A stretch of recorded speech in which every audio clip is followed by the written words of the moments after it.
پھر کے گلی گلی تباہ ٹھوکریں سب کی کھائی کیوں، دل کو جو عقل دے خدا تیری گلی سے جائے کیوں، جان ہے عشق مصطفیٰ روز فزوں کرے خدا، جس کو ہو درد کا مزہ نازے دوا اٹھائے کیوں۔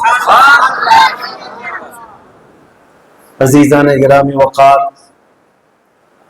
ہم جس فتنوں کے دور میں زندگی گزار رہے ہیں، اللہ کے نبی صلی اللہ علیہ وسلم نے ارشاد فرمایا تھا کہ ایک زمانہ تم پر ایسا آئے گا کہ تم قبرستان کے پاس سے گزرو گے تو یہ تمنا کرو گے کاش اس قبر میں میں ہوتا تو زیادہ اچھا ہوتا۔ قبروں والوں کو دیکھ کر کے تم یہ تمنا کرو گے کہ یہ قبر والا مجھ سے بہتر ہے، اس لیے کہ فتنوں سے محفوظ چلا گیا، اور ہم روز نئے فتنوں کا مقابلہ کر رہے ہیں۔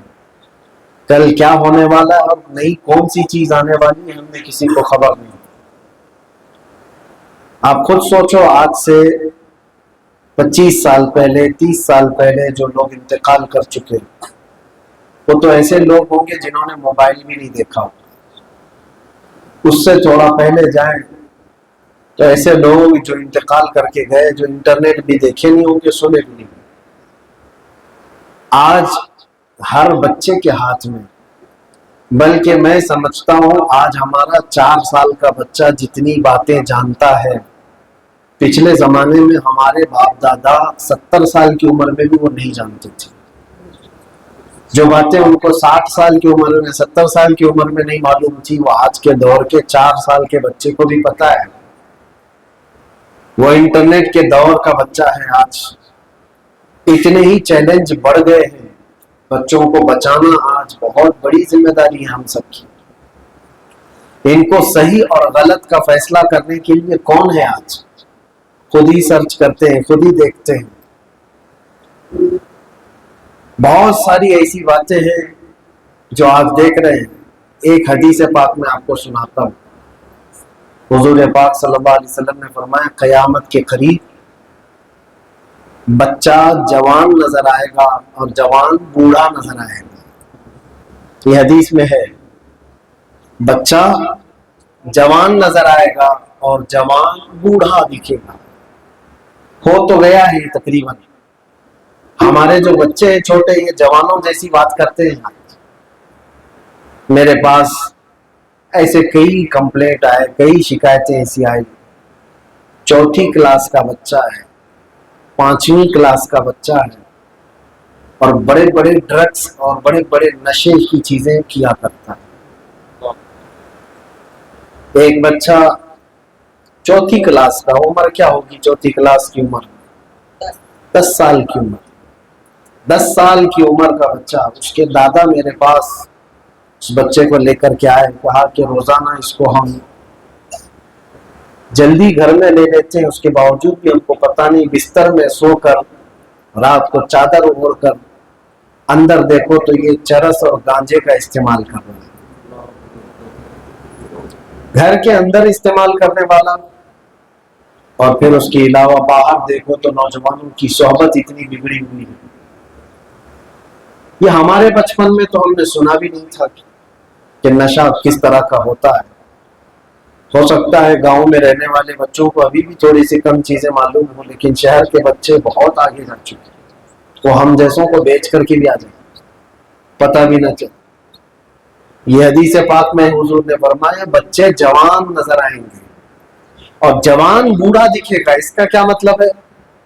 جوان بوڑھا دکھے گا۔ وہ آج دیکھ رہے ہیں جوانوں نے وقت سے پہلے اتنے مزے لے لیے ہیں کہ ان کی 24-25 سال کی عمر میں ایسا لگنے لگا ہے کہ ان کی زندگی ختم ہونے کو آ گئی، چہرے سے رونق ختم ہو گئی، طاقت ختم ہو گئی ہے، کمزوریاں آ گئی ہیں، ہڈیوں میں کمر میں کوئی طاقت نہیں نظر آتی۔ جوانی کی عمر میں آج بہت سارے جوانوں کو دیکھا بوڑھے دکھنے لگ گئے، اپنے ہاتھوں سے اپنی جوانی کو برباد کیے۔ کتنے ہیں ایسے؟ ہزاروں کی تعداد میں۔ اور کتنے لوگوں کو دیکھا 25 سال کی عمر میں تو ان کے بال سفید ہو رہے ہیں، 30 سال کی عمر سے پہلے ان کے بال سفید ہو رہے ہیں۔ پھر اس کے بعد کچھ نوجوان تو ایسے بھی میں نے دیکھا جو 17 سال 18 سال کے بال سفید ہو رہے ہیں. یہ وجہ کیا ہے؟ کیمیکل کی وجہ سے. صرف کیمیکل کی وجہ سے نہیں، دور ایسا آ چکا کہ میرے آقا نے فرمایا تھا کہ جوان بوڑھا دکھے گا. وہ دور آ چکا ہے. میرے عزیزوں، ان فتنوں کے دور میں ہم سب اگر محفوظ رہ سکتے ہیں تو کیا طریقہ ہے؟ مجھے اس پر بات کرنی ہے. بیماریاں بہت ہیں، کتنی سناؤں آپ کو. بہت بیماریاں ہیں. ہاسپٹل جائیں تو جسم کی بیماریاں آپ ان سے پوچھیں تو گنا نہیں سکیں. لیکن میں یہاں روح کی بیماریاں بتا رہا ہوں، کتنوں کو لگی ہوئی ہیں.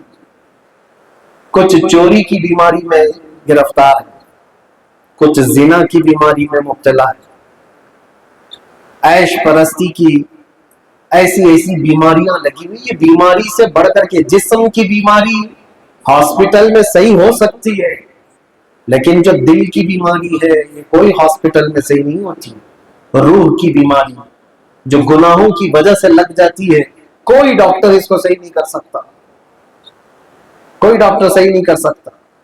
جاؤ، آپ کا بچہ بگڑا ہوا ہو، لڑکیاں جس سے تنگ آ گئی ہوں، ایسے لڑکے کی شکایت کسی ڈاکٹر کے پاس جا کر کے کرو کہ یہ لڑکا بہت بدتمیز ہے، اس کا کچھ علاج کرو. ڈاکٹر دیکھ کر کے ہنسے گا، اس کی کوئی گولی میرے پاس ہے نہ ہی کوئی انجیکشن ہے میرے پاس. ایسا ہاں اتنا ہے کہ نیند کی گولی دے سکتا ہوں تاکہ 24 گھنٹے سوتا رہے اور دوسرے لوگ اس کے فتنوں سے بچے رہے. اتنا کر سکتے ہیں. لیکن کسی کی روحانی بیماری جو روح کو لگی ہوئی گندی عادتیں ہیں، ان بیماریوں کا علاج کیا ہے؟ بیماریاں بہت ہیں، گناؤں تو بہت لمبا وقت چلا جائے. ان بیماریوں کا ظاہر سی بات ہے آپ تھک جائیں گے سنتے سنتے اور کہیں گے آخر میں مولانا بیماریاں بہت ہو گئی، علاج تو بتاؤ.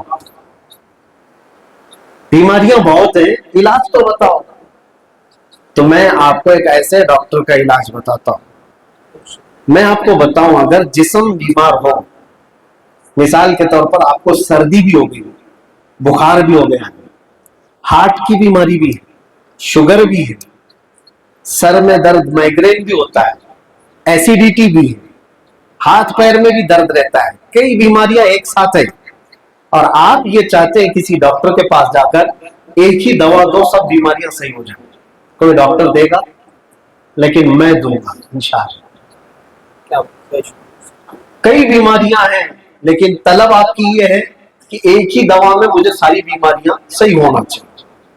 لیکن روحانی بیماریاں، آنکھوں سے بھی گناہ کرتا ہے، زبان سے غلاظت بھی بکتا ہے، دل بھرے برے وسوسوں سے بھرا ہوا ہے، اور لوگوں کی غیبت چغلی اس میں زندگی گزر رہی، کئی بیماریاں لگی ہوئی ہیں. اور آپ ہم سے یہ پوچھتے ہیں کہ بیماریاں میرے اندر بہت ہے، بری عادتیں، ایک ہی علاج بتا دو، ایک ہی دوا بتا دو.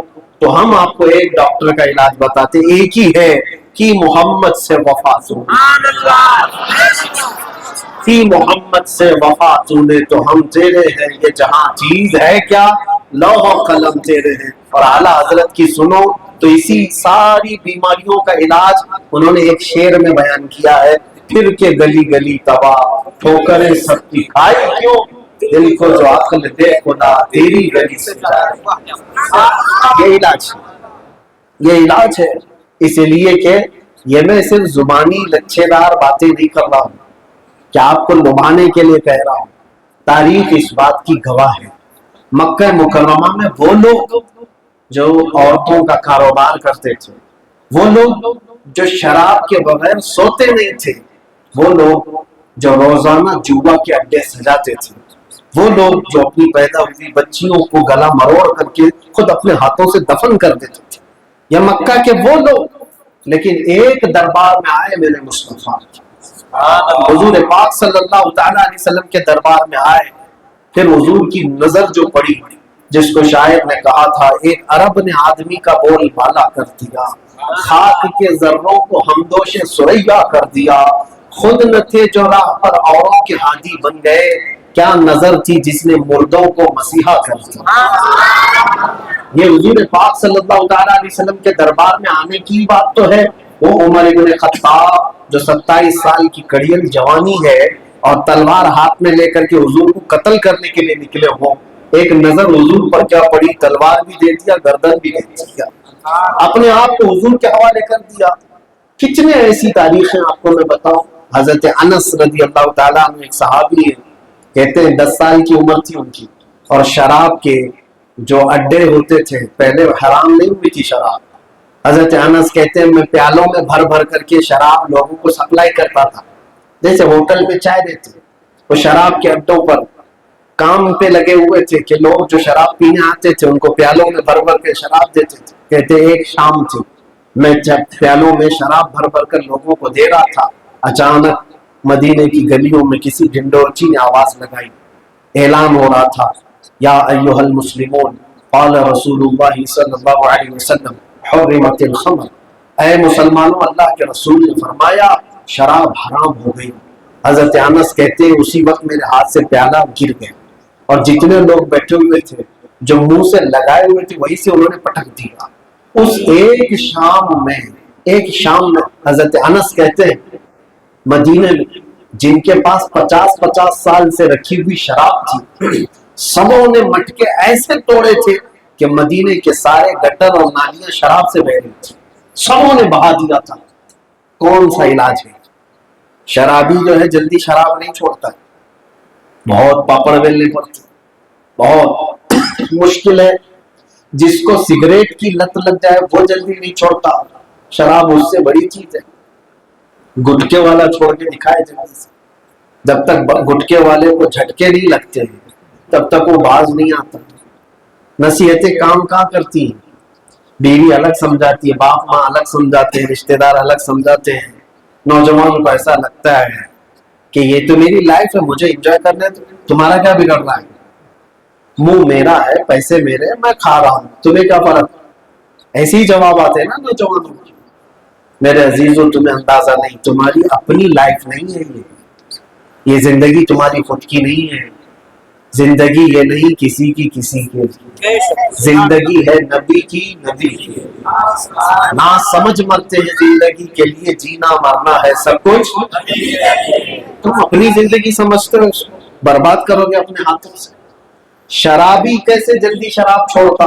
بیماری بہت بڑی ہے یہ، جیسے کینسر کی بیماری ہے، جلدی ہاتھ نہیں چھوڑتی، اسی طرح سے یہ شراب کی لت جس کو لگ گئی ہے جلدی چھوٹتی نہیں ہے، یہ بڑھتی چلی جاتی عادت، موت تک بھی لوگوں کے ساتھ ہم نے دیکھا ہے۔ باقی اللہ نے جس پر فضل کر دیا وہ چھوڑ دیا، لیکن مدینے والوں کے شراب کی عادت ایک ہی شام میں کیسے چھوٹ گئی؟ ایک ہی دن میں، جن کے پاس 50 سال پرانی جمع کی ہوئی شراب موجود تھی، ایک ہی شام میں۔ اسی لیے میں نے کہا دنیا کے سارے ڈاکٹر مل کر کے وہ علاج نہیں کر سکتے جو گنبد خضرا کی چھاؤں میں ایک شام میں علاج ہو جاتا ہے۔ ایک دن میں میرے مصطفیٰ کے قدموں سے جو علاج ہوتا ہے وہ پوری دنیا کے ڈاکٹر اور طبیب مل کر کے علاج نہیں کر سکتے۔ میرا یہ نسخہ آج لے کر کے جاؤ کہ جس کو جس طرح کی بھی بیماری روحانی لگی ہوئی ہو، اگر وہ سچے دل سے چاہتا ہے کہ میں چھوڑ دوں، سچے دل سے اگر کسی کو طلب ہے کہ مجھے روحانی جو بیماریاں لگی ہوئی ہیں اس سے میں باز آنا چاہتا ہوں، میں توبہ کرنا چاہتا ہوں، اللہ کے قریب آنا چاہتا ہوں، تو میرا یہ نسخہ لے کر کے جاؤ۔ آج کثرت سے میرے آقا صلی اللہ علیہ وسلم پر درود پڑھنا شروع کرو، روزانہ 313 مرتبہ کم از کم درود پڑھنا چالو کرو رات کے وقت، بغیر اس کے سونا مت۔ پھر دیکھنا ہی میں چیلنج کے ساتھ کہتا ہوں، اللہ تبارک و تعالیٰ اسی دنیا میں تمہیں ان تمام بیماریوں سے نجات عطا فرمائے گا۔ بیماریاں اور گناہ چھوٹ جائیں گے یہ الگ ہے، یہ تو چھوٹیں گے انشاءاللہ، پکا چھوٹیں گے، لیکن ساتھ میں ایک انعام کے طور پر چیز بھی ملے گی، انعام کے طور پر ایک چیز بھی ملے گی۔ اللہ تعالیٰ ان تمام بیماریوں سے تمہیں نجات دے گا ہی۔ روزانہ 313 بار پڑھ کر کے دیکھو، چھوٹ تو جائے گی بیماری لیکن ایک انعام ساتھ میں ملے گا، وہ انعام کوئی چھوٹا موٹا نہیں۔ کوئی رات ایسی آئے گی خواب میں خود رسول پاک تشریف لائے، اپنا دیدار کرا دے، اس سے بڑھ کر کے دنیا میں کوئی انعام ہے؟ دنیا میں کوئی انعام ہے؟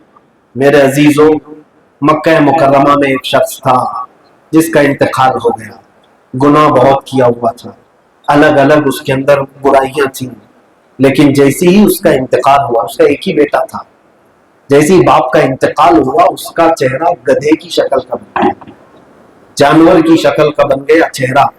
اب آپ سوچو کسی کی موت کے بعد میت کا چہرہ اگر جانور کا بن جائے تو لوگوں کو کیا منہ دکھایا جائے؟ اس کا بیٹا ڈر گیا دیکھ کر کے کہ باپ کا چہرہ بدل گیا، گھر والے بھی ڈر گئے، جلدی سے دروازے بند کر دیے گھر کے سارے، اور بہت روئے کہ پتہ نہیں ہمارے باپ کو ایسا کیوں ہو گیا۔ اب عزت کی بھی بات ہے، لوگوں کو کیا بتایا جائے گا کہ باپ کا چہرہ گدھے کی طرح ہو گیا؟ یہاں چہرہ کالا پڑ جائے تو شرمندگی ہوتی ہے، اور لیکن جس کا چہرہ گدھے کا بن گیا وہ کیسے لوگوں کو چہرہ دکھائے گا؟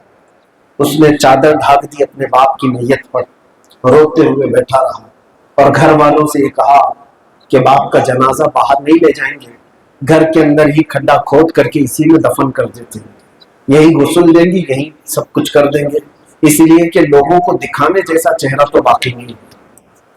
یہ فیصلہ کر کے بیٹھے ہوئے تھے، اچانک اس کے گھر کا دروازہ پیچھے کی سائڈ سے کھلتا ہے، ایک بزرگ اندر آتے، چہرے پہ چادر پڑی ہوئی، وہ سیدھے میت کے پاس گئے۔ یہ بندہ جو لڑکا نوجوان بیٹھا ہوا تھا اس نے توجہ نہیں کی کون آیا ہے، وہ بیٹھا ہوا تھا دور اپنے باپ کی میت کے پاس۔ وہ جو بزرگ ہے اندر آئے اور میت کے چہرے پر سے چادر ہٹائی، اپنا چہرہ رکھا، اپنا ہاتھ اس کے چہرے پر رکھا، پھر اس کے بعد چادر ڈھانک دی، واپس پھر وہ جانے لگے۔ پھر اس لڑکے سے پوچھا ہے نوجوان کیوں روتا ہے، کس بات کا غم کر رہا ہے؟ اس نے کہا میں جانتا نہیں آپ کون ہے، کیسے آ گئے میرے گھر پر، لیکن آپ نے دیکھ ہی لیا ہے میرے باپ کو تو آپ سمجھ بھی گئے ہوں گے کہ میرے غم کی وجہ کیا ہے۔ آپ نے دیکھ ہی لیا ہے میرے باپ کے چہرے پہ، میرے باپ کا چہرہ مرنے کے بعد گدھے کی شکل کا ہو گیا ہے، اس لیے میں رو رہا ہوں کہ لوگوں کو دکھاؤں کیسے۔ تو آئے ہوئے بزرگ نے کہا کچھ بھی تو نہیں ہوا تیرے باپ کو، جا کر دیکھ، میت پر سے چہرے کو چادر کو ہٹا کر تو دیکھ۔ وہ لڑکا اٹھتا ہے، جا کر کے اپنے باپ کے چہرے سے چادر ہٹاتا، وہ دیکھتا ہے اس کا باپ کا چہرہ تو چاندنی کی طرح چمک رہا ہے، خوبصورت ہے، نہ کوئی جانور کی شکل نہ کوئی گدھے کی شکل، حسین و جمیل چہرہ ہے۔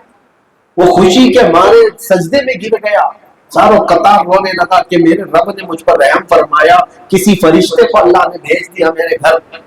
تو وہ بزرگ دروازے تک پہنچ گئے تھے، یہ دوڑتا ہوا گیا، ان کا دامن پکڑ لیا، پوچھا اے آئے ہوئے مجھ پر احسان کرنے والے اللہ کے بندے، آپ بتاؤ تو صحیح کون ہو، کیوں میرے گھر پر میرے باپ پر آپ نے رحم کیا، اور کس وجہ سے آپ نے میرے باپ کو اس کے بدلے ہوئے چہرے کو بدل دیا۔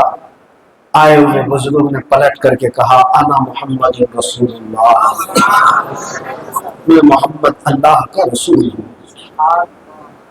پتہ ہے تیرے باپ کا آج انتقال ہوا تو بات یہ تھی کہ تیرے باپ کے کچھ گناہ ایسے تھے جس کی وجہ سے اللہ ناراض تھا، اللہ بہت غضبناک تھا، رب تبارک و تعالیٰ کا جلال اس پر پڑھا اور اس کا چہرہ بدل گیا۔ لیکن میں تجھے نہیں بتاؤں گا کہ تیرے باپ کے کون سے گناہ تھے، یہ حضور پاک صلی اللہ تعالیٰ علیہ وسلم کی رحمت ہے، وہ عیب کسی پر کھلنے نہیں دیتے۔ باپ کے گناہ بیٹے کو نہیں بتائے جا رہے، لیکن حضور فرماتے ہیں کہ اے نوجوان تیرے باپ کی ایک اچھی عادت یہ تھی کہ یہ اس وقت تک بستر پہ سوتا نہیں تھا جب تک 100 مرتبہ مجھ پر درود نہیں پڑتا تھا۔ اس کی ایک عادت تھی، گناہ تو بہت سارے تھے اس کے، لیکن ایک عادت یہ تھی کہ مجھ پر 100 بار درود پڑے بغیر کبھی سوتا نہیں تھا۔ آج جب اس کا انتقال ہوا تو جو فرشتہ اس کا درود مجھ تک پہنچاتا تھا اس فرشتے نے مجھ سے کہا کہ اللہ کے رسول غضب ہو گیا، جو روزانہ آپ پر رات کو درود بلا ناغہ پڑتا تھا، لیکن کچھ گناہوں کی وجہ سے اللہ کا غضب اس پر ہوا ہے اور اللہ نے اس کا چہرہ بدل دیا۔ اے آقا رحمت آپ چلیں اور دعا کریں اللہ کا غضب ٹھنڈا ہو جائے۔ میں اسی وقت مدینے سے اٹھ کر کے تیرے گھر آیا اور میں نے دیکھا تو تیرے باپ کا چہرہ بدلا ہوا تھا، اس کے چہرے پر میں نے ہاتھ رکھ کر اللہ سے یہ عرض کی کہ مولا اگر اس کا چہرہ برا ہوا تو دنیا کیا کہے گی کہ نبی کیا درود پڑھنے والے کا چہرہ بدل گیا، مولا اس کے درود کی لاج رکھ لے۔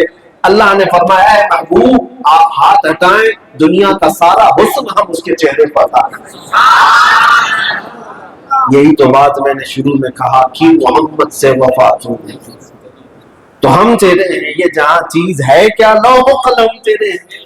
نوجوانوں ہر فتنے کے دور میں ایک چیز تمہارا آسرا ہے، ایک چیز اپنے بچوں کو حضور کی اتنی محبت سکھاؤ، اتنی محبت سکھاؤ کہ یہ ہر چیز کو کمپرومائز کر سکے لیکن میرے نبی کے نام پر کسی طرح کا کمپرومائز نہیں کرے۔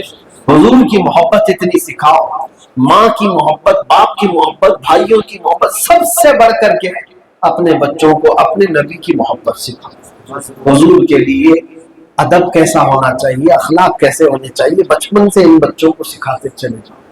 ان کے صرف اور صرف ذہن میں نہیں بلکہ ان کے دلوں میں یہ ڈالتے چلے جاؤ، بچوں کو یہ پتا چل جائے کہ ہمارے اس کائنات میں سب سے بڑی کوئی چیز ہے اللہ کے بعد تو مدینے کے تاجدار صلی اللہ علیہ وسلم۔ اسی لیے ہمارے بزرگوں کی عادت تھی کہ وہ اپنے بچوں کی پرورش کرتے تھے تو یوں کرتے تھے کہ میں سو جاؤں یا مصطفیٰ کہتے کہتے، کھلے آنکھ سلے اعلیٰ کہتے کہتے۔ یہ تربیت ہو تو پھر روحانی بیماریاں تمہیں نہیں لگیں گی، اور اگر لگ بھی گئی تو اللہ شفا جلدی عطا فرمائے۔ آج کی ہماری یہ محفل زیادہ دیر سے آپ انتظار کر رہے ہیں، اس لیے میں بھی لمبی تقریر نہیں کروں گا، صرف آپ کے دلوں کو قریب کرنے کے لیے میں نے تو چند باتیں عرض کی ہیں۔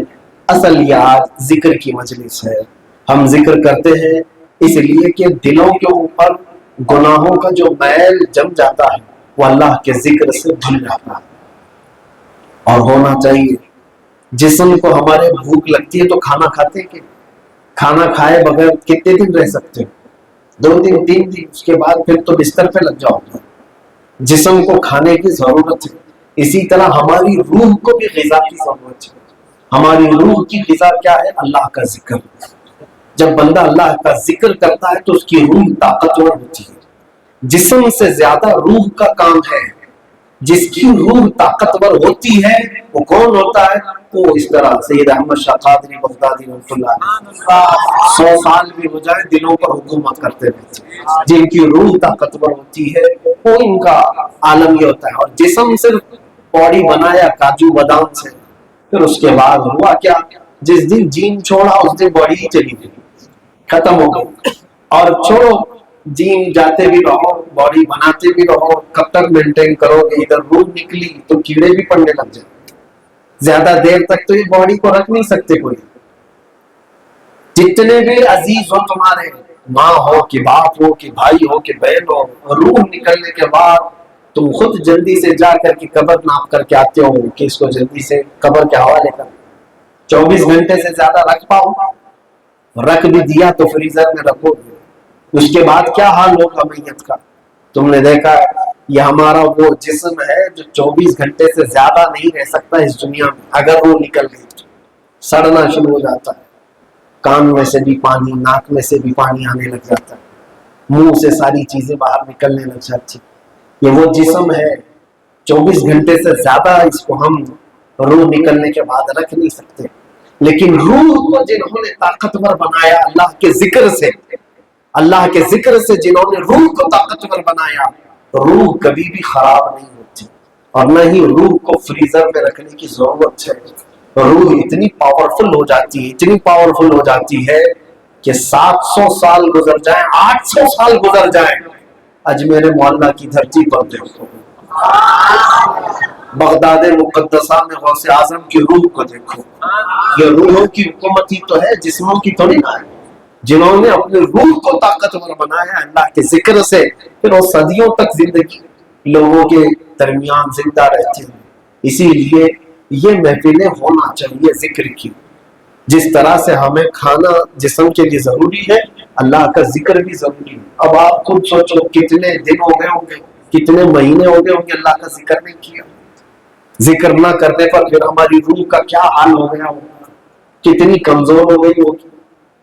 اس لیے ذکر کی مجلسیں سجاتے رہو۔